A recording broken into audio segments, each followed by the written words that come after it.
Gate with PS Parihar channel में आपका स्वागत है। और आज के इस वीडियो में हम लोग बात करेंगे प्राथमिक शिक्षक भर्ती की, समकक्ष अर्हता विवाद की और बिहार शिक्षक बहाली की। तो वीडियो को जल्दी से लाइक कर दें, शेयर कर दें। जिन छात्रों ने चैनल को अभी भी सब्सक्राइब ना किया हो तो जल्दी से सब्सक्राइब कर लें ताकि आप लोगों को इसी प्रकार की ऑथेंटिक अपडेट सबसे पहले मिलती रहे। चलिए शुरू करते हैं, बात कर लेते हैं सबसे पहले बीपीएससी, जहां पर उत्तर प्रदेश के विद्यार्थी विरोध कर रहे हैं परीक्षा की तिथि का। चूंकि 24, 25, 26 और 27 तारीख को बिहार शिक्षक भर्ती की परीक्षाएं हैं और 27 अगस्त को ही जूनियर असिस्टेंट की परीक्षा होने जा रही है। और आज विद्यार्थियों ने ट्विटर पर अभियान भी चलाया था। उत्तर प्रदेश के मुख्यमंत्री योगी आदित्यनाथ उनसे ये मांग की थी कि जूनियर असिस्टेंट की परीक्षा तिथि में बदलाव किया जाए, ज़्यादा नहीं 2-3 दिन तिथि में बदलाव किया, और ये परीक्षा की तारीखों को भी टैग किया, जिसे आप लोग यहाँ पर देख सकते हैं। खैर, हम लोग बात करते हैं बीपीएससी परीक्षा की, किस तरीके से परीक्षा होगी, क्या प्रक्रिया होगी। इसे आज के समाचार पत्रों के माध्यम से इसके बारे में जानकारी दी गई है। लिखा परीक्षा 2 घंटे की ही होगी।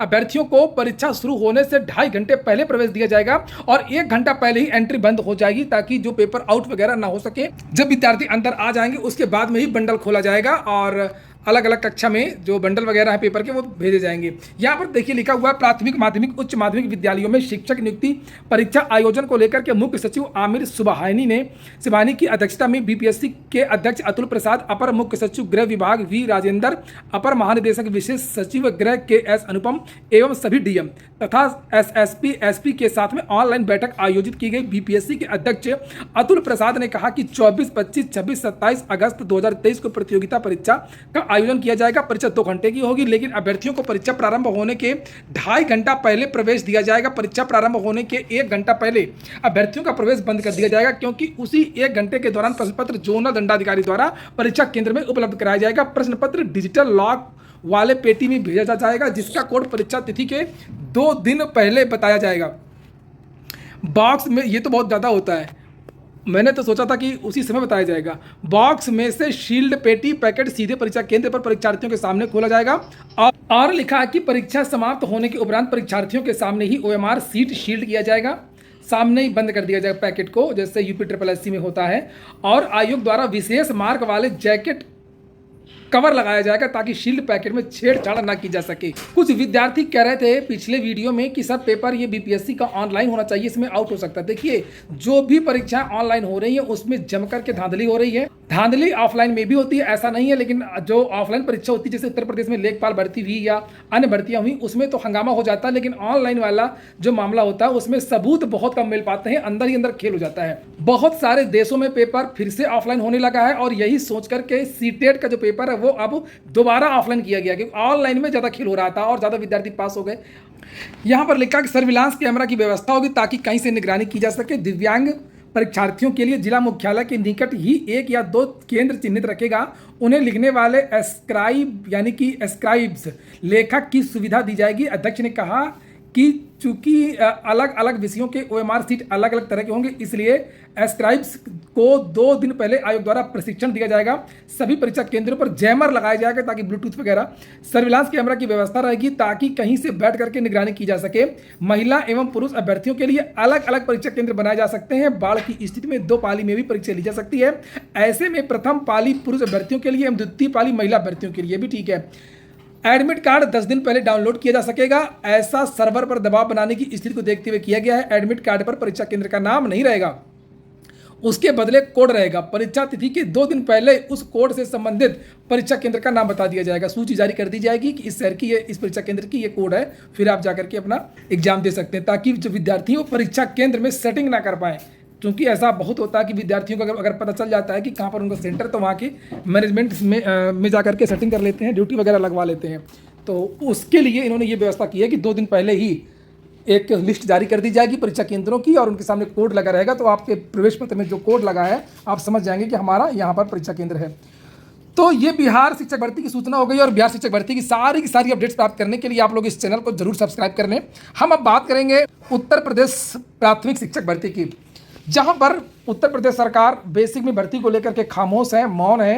पिछले 2-3 सालों में लगातार शिक्षा मंत्री और सरकार के द्वारा ये कहा जा रहा है कि हमारे पास जो शिक्षकों की कोई कमी नहीं है। आज ही मुख्यमंत्री ने कहा कि हमने 1,64,000 भर्तियां 6 साल में की हैं, वही पुरानी वाली भर्ती की बात।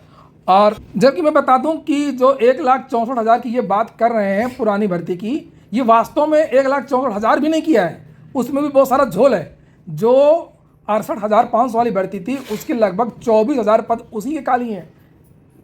तो उसमें लगभग 45,000 जो पद हैं वो भर्ती हुई थी और दोबारा 69,000 भर्ती हुई थी। 10,000 के आसपास LT ग्रेड की शिक्षक भर्ती हुई थी। अगर हम माध्यमिक और उच्च माध्यमिक की मान जोड़ लें, TGT PGT की भी जोड़ लें, लगभग 12,000, तब भी 1,64,000 नहीं होता जो कि मुख्यमंत्री ने कहा था। फिर जो अब आते हैं हम लोग अनुपात और समानुपात पर। बेसिक शिक्षा राज्य मंत्री ने कई बार कहा कि हमारे पास शिक्षकों की कमी नहीं है, जबकि आप सभी जानते हैं कि बेसिक में हर साल लगभग 12 से लेकर के 15,000 शिक्षक रिटायर होते हैं। अगर अनुपात समानुपात बराबर है तो ये आज ही का समाचार पत्र है जिसमें ये देखिए लिखा हुआ है कि संभल मंडल की बात हो रही है। मंडल के परिषदीय विद्यालयों में शिक्षकों की कमी बनी हुई है। आज का समाचार पत्र ये हिंदुस्तान और जागरण में भी आया है, मैं जागरण भी दिखा दूंगा। हालत यह है कि तमाम स्कूल एक एक शिक्षक के भरोसे चल रहे हैं। ऐसे में एकल स्कूलों में तैनात शिक्षकों को भारी दिक्कतों का सामना करना पड़ रहा है। इस वीडियो को आप लोग वायरल कर दीजिए, CM तक पहुंचा दीजिए, शिक्षा मंत्री तक पहुंचा दीजिए। मंडल में 5,543 परिषदीय विद्यालय हैं। इनमें करीब 8,000 से ज़्यादा शिक्षकों के पद रिक्त चल रहे हैं। पिछले एक दशक में हालांकि काफ़ी शिक्षकों की भर्ती हो चुकी है, लेकिन इसके बाद भी परिषदीय स्कूलों में शिक्षकों की कमी का टोटा बना हुआ है। शिक्षा के अधिकार कानून के तहत 150 बच्चों पर एक हेड मास्टर की तैनाती होनी चाहिए। देखिए, खाली स्वेटर, बिल्डिंग, जूते, मोजे, कापी किताबों से कुछ नहीं होगा जब तक पढ़ाने वाला टीचर ही विद्यालय में नहीं रहेगा। केवल खिचड़ी खिलाने से, केवल रोटी खिलाने से विद्यार्थियों का कोई भला नहीं होगा। यहाँ पर देखिए लिखा है कि मुरादाबाद जिला में 1700 पद रिक्त है। मैंने आप लोगों को एक बार सूची भी दिखाई थी, क्योंकि विद्यार्थी अपना अपना प्रयास कर रहे हैं। कुछ विद्यार्थी लखनऊ में धरना प्रदर्शन कर रहे हैं, कुछ विद्यार्थी कोर्ट गए हैं कि इतने ज़्यादा पद जो हैं इतने समय तक रिक्त नहीं हो सकते हैं। हालांकि उसकी अभी डेट नहीं है, ये मामला हाई कोर्ट में चल रहा है। बेसिक को लेकर के विद्यार्थियों ने केस किया है कि 10% से ज़्यादा पद रिक्त नहीं हो सकते हैं और इतने पद क्यों रिक्त हैं। कुछ विद्यार्थी अलग अलग जिलों से RTI के द्वारा डाटा निकलवा रहे हैं ताकि मुख्यमंत्री की बात को और शिक्षा मंत्री की बात को, अधिकारियों की बात को झूठा साबित किया जा सके सबूतों के द्वारा। तो यहां पर देखिए अमरोहा से 1200, संभल से 2372, रामपुर से 2918 पद रिक्त हैं। एक एक जिले से लगभग 2-2 हजार पद रिक्त हैं। पेपर पता नहीं CM पढ़ते हैं या नहीं पढ़ते हैं। लिखा कि इसके लिए प्रक्रिया विचाराधीन है। ये बात यहाँ पर उच्च की भी लिखी है। उच्च प्राथमिक विद्यालयों में तो खैर प्रोन्नत हो जाएगा मामला, वहाँ पर तो टीचर आ सकते हैं क्योंकि वहाँ प्रमोशन से भर्ती होती है। लेकिन लिखा कि इसके लिए प्रक्रिया विचाराधीन है। कुल मिलाकर के शिक्षकों की कमी बनी रहने से पढ़ाई का जो कार्य है वो प्रभावित हो रहा है। कुछ विद्यार्थी हैं जिनकी बात मैं भी कर रहा था, जैसे यहाँ पर जिनके नाम लिखे इंदु भाल तिवारी, सत्येंद्र वर्मा। यही वो विद्यार्थी हैं जिन्होंने RTI के द्वारा सभी 75 जनपदों में ये डाला है RTI, और बहुत सारा जो डाटा है इन लोगों ने इकट्ठा किया है। तो सिद्धार्थनगर के बारे में देखिए, यहाँ पर लिखा 3683, कुशीनगर 3171, गोरखपुर में 2762 पद रिक्त हैं, बस्ती चंदौल। मैंने RTI आपको एक दिन दिखाई थी अगर आपको याद आ रहा हो।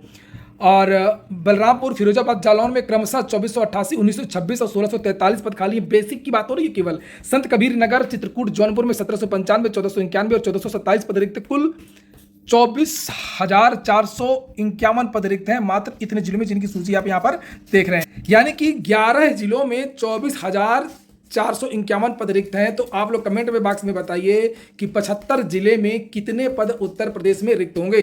डेटा और भी जिलों का है, लेकिन बताऊंगा तो वीडियो बहुत लंबा हो जाएगा। आप लोग यहाँ पर देख सकते हैं अलग अलग जिलों को यह डाटा है, और ये RTI के द्वारा जो जानकारी मिली है केवल वही जानकारी है, स्पष्ट।